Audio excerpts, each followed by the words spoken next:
All right, how's it going there, folks? Welcome back here to a Monday. It is the Earthmaster on this end, about 12:31 p.m. here, California time, March 25th, 2024.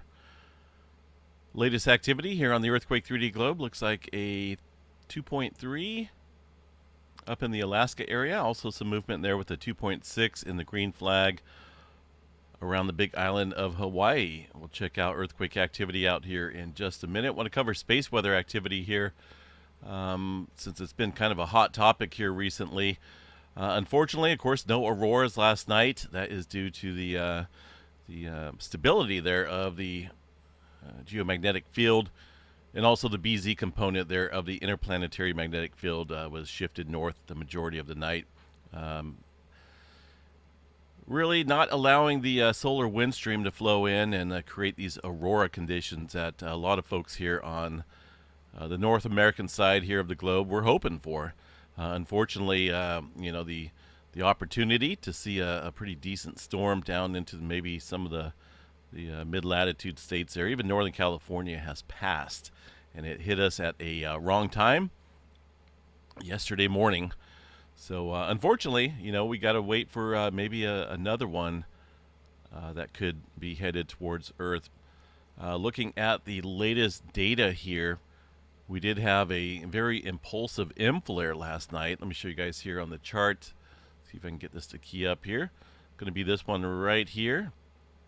Right about here. Very sharp, impulsive M flare. Nothing big. It was an M4.4. Currently crackling with some C flare activity, it looks like here on the chart. This is the X-ray flare class. C flare category right there. Looks like things are still somewhat elevated in terms of the flaring potential out here.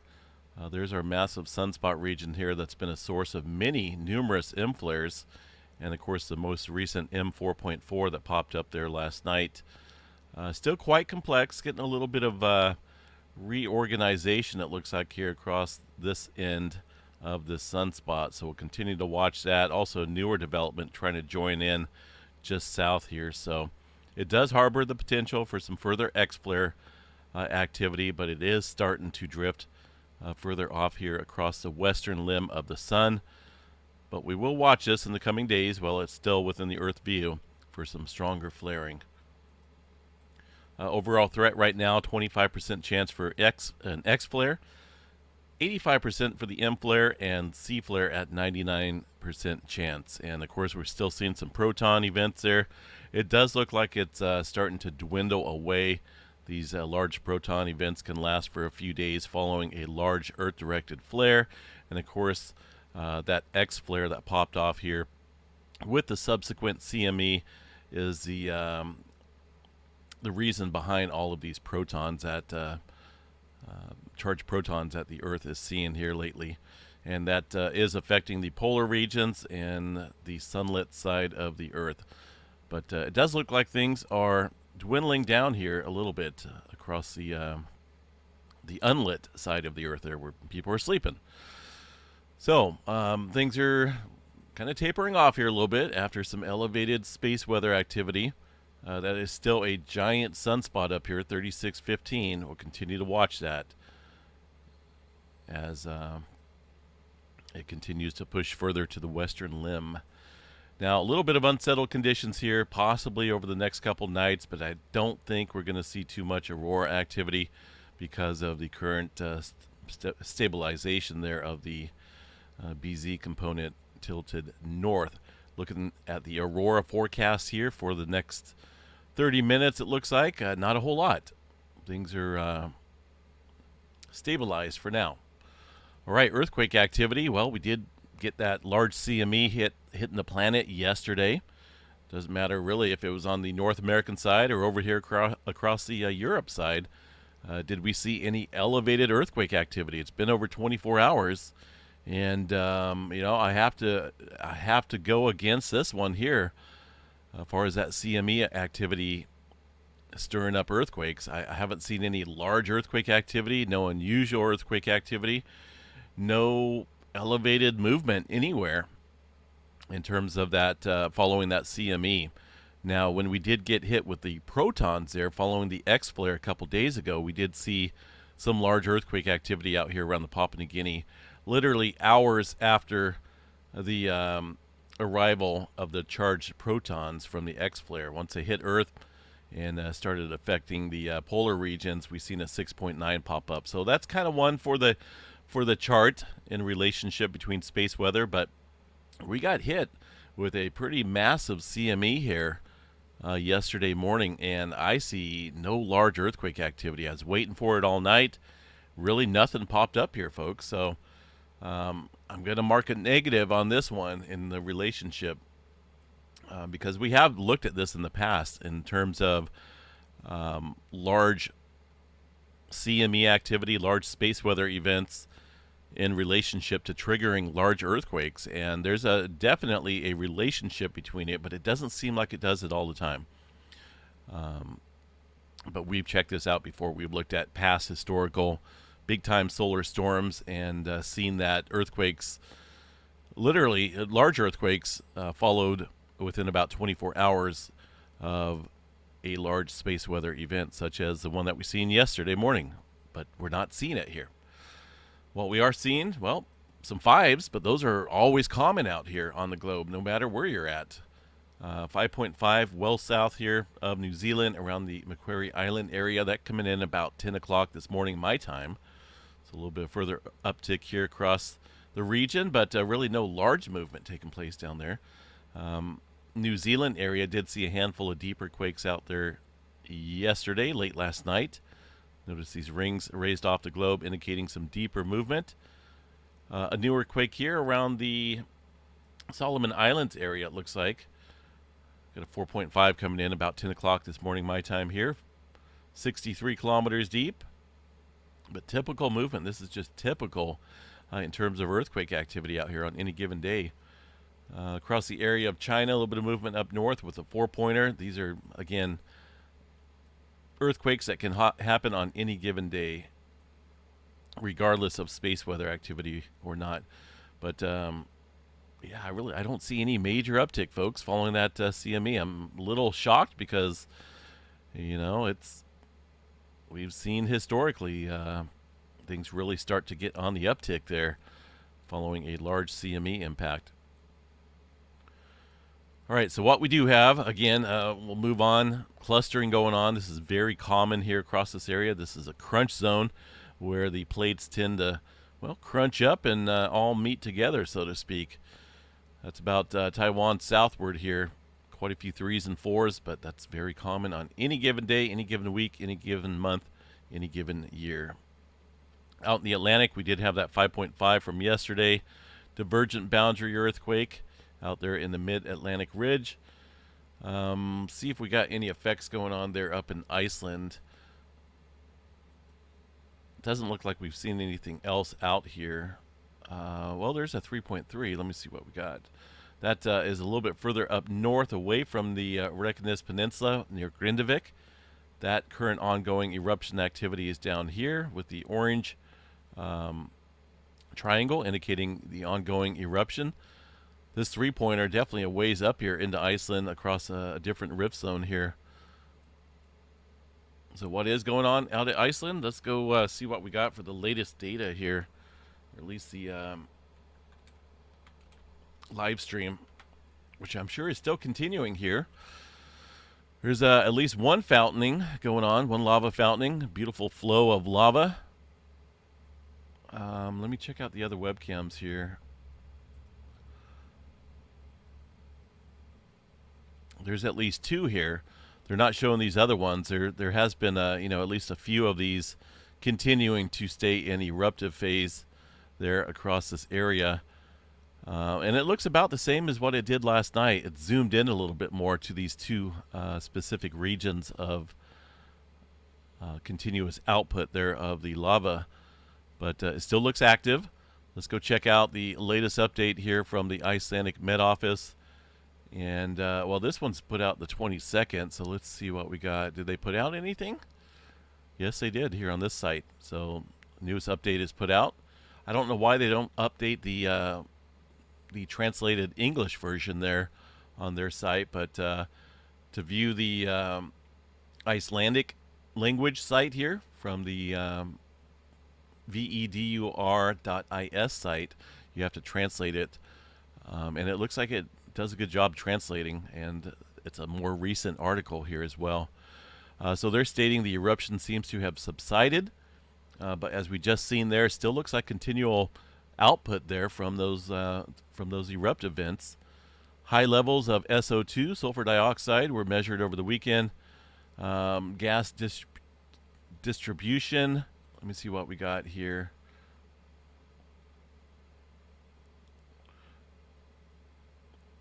Looks like we got more of an offshore flow here for the wind, kind of pushing it off, but maybe also up here into these regions. So let's see what they're talking about. It seems like the eruption at this area has subsided in the last 24 hours. Crater activity is lower and possibly extinguished in the smallest craters, okay? Also, eruption turbulence has decreased very slowly over the past few days. The main lava flows from the craters first to the south and then turns to the west.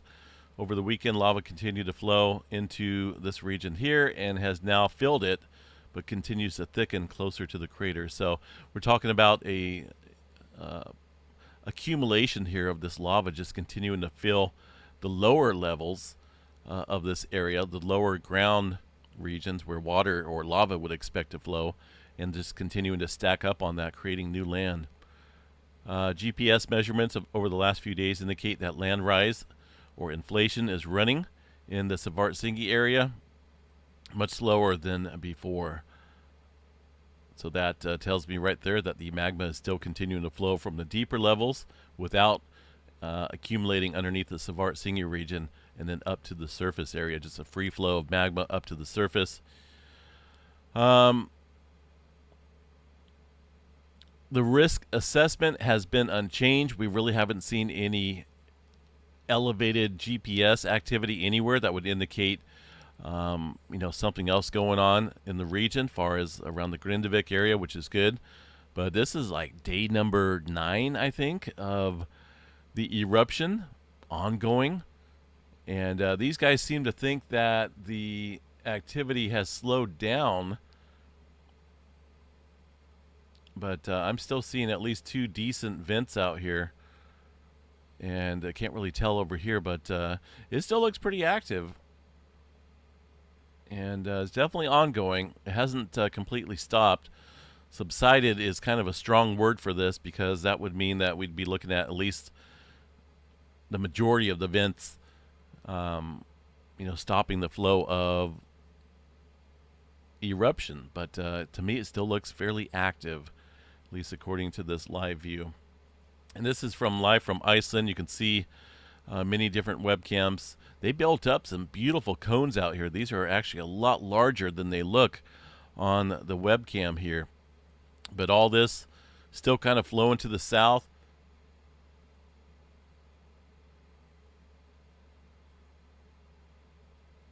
There's another view. Looks like the sun is setting out there in the Iceland region. So we'll continue to watch that. Definitely a lot different in terms of compared to the last few eruptions there across the Reykjanes Peninsula. So we'll see how it goes. See if it stops completely and recharges, or if that is it. We'll definitely have to keep an eye on it. All right, one earthquake up here around the Mauna Loa area. This one's fairly shallow. 2.6 coming in, about a half a kilometer underneath the area. It is underneath automatic status review, so this could get revised to maybe potentially a deeper depth there.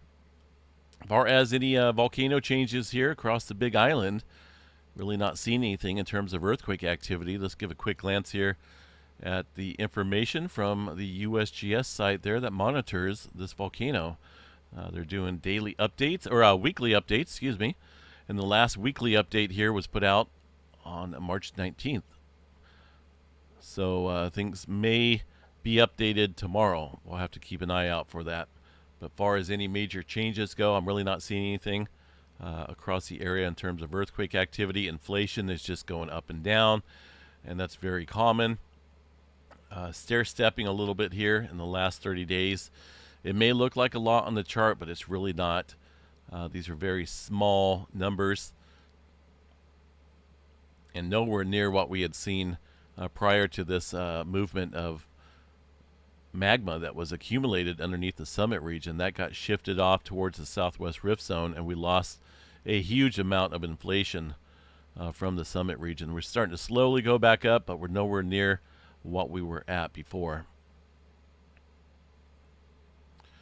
All right, far as the severe weather potential today here, we definitely have some severe weather possible across portions of the south with a pretty decent 10% hatched area for tornado activity down there across Louisiana and Mississippi. Now, you don't have to be specifically in this area to see tornadoes or strong tornadoes. This is just the area most likely, with all the dynamics going on in the weather today, of seeing some very strong tornadoes. So just anywhere out here, even in the 2% zone, you guys need to be weather aware if you're down there in that region for the tornado potential today. Also some wind threats as well. Looks like some decent chances of seeing wind gusts of 65 knots or greater within about 25 miles of a point. So just stay weather aware out there in these regions today. Tomorrow, a little bit different, a little shift of the weather here, more towards the southeast, and it looks like maybe a marginal risk up there around the Great Lakes area. All right, far as long-term models go, we're kind of keeping an eye on April 8th. A lot of people are. A lot of people wondering if we're going to be disappointed as the total eclipse is coming up here.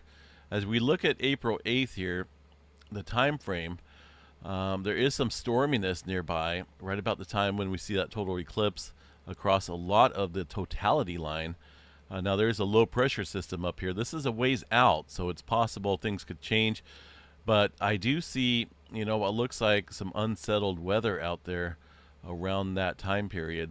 I'm not seeing any dominant high pressure that would lead me to believe that we are going to have open, clear skies out here around Texas for the eclipse. There's a couple low pressures out here, and those low pressures can stir up weather and cloud cover, and it's just something we'll have to watch as we get a little bit closer to that date. I think right about maybe at least 3 or 4 days prior to the 8th, that will give us a more accurate, not completely set in stone, but a little bit more accurate forecast in terms of what to expect on April 8th for the total eclipse, whether we're going to have clarity or a lot of cloud cover. But keep checking back here. I'll update that as we get closer, but I just like to look at these weather models and get a good indicator of what could be taking place down the road. California, we do have another storm system coming in, it looks like here Wednesday across the west coast, bringing some rain and snow. And then a cutoff low pressure system right here off the northern California coast, bringing in some more moisture from the southwest. These are going to be a little bit warmer storms. So that's going to bring more moisture into the Sacramento Valley area. And that's going to keep us quite wet. Southern California as well. So maybe one good storm before things start to heat up. But it does look like it's going to stay unsettled out there across the west coast. Which I don't mind, because when things really start to cook out here, they really cook. So I'll take a nice cool April over 90s in April. All right, folks, I got to get off here. I got a lot of school work I got to catch up on after 1 week of spring break here from college. I got to get things wrapped back up, and got to get my thinking cap on so I can get ready to do some lectures and whatnot. But for now, have a good day, folks. Stay safe out there, and just a beautiful day on this planet. A lot going on in the world, but just got to try to make the best of it with what you have. Also, if you guys want some decals, let me know. It's been a while since I've sent any out, and occasionally I'll bounce on here and say, hey, we want some free decals. Let me know. I'll send them off to you. I send these off anywhere and everywhere, free of charge, just for you being a loyal viewer out here. Just my way of showing some appreciation. I might even throw in an Earthmaster pin in there as well. So if you want some decals and an Earthmaster pin, you know what to do. Earthmastermail@gmail.com is my email. earthmastermail@gmail.com is my email. Send me an email, and we'll get you some Earthmaster stuff out there. I'm sending a few out today, but it's always open out here, folks. Let me know. We'll catch you guys back out here a little bit later on. Have a good one.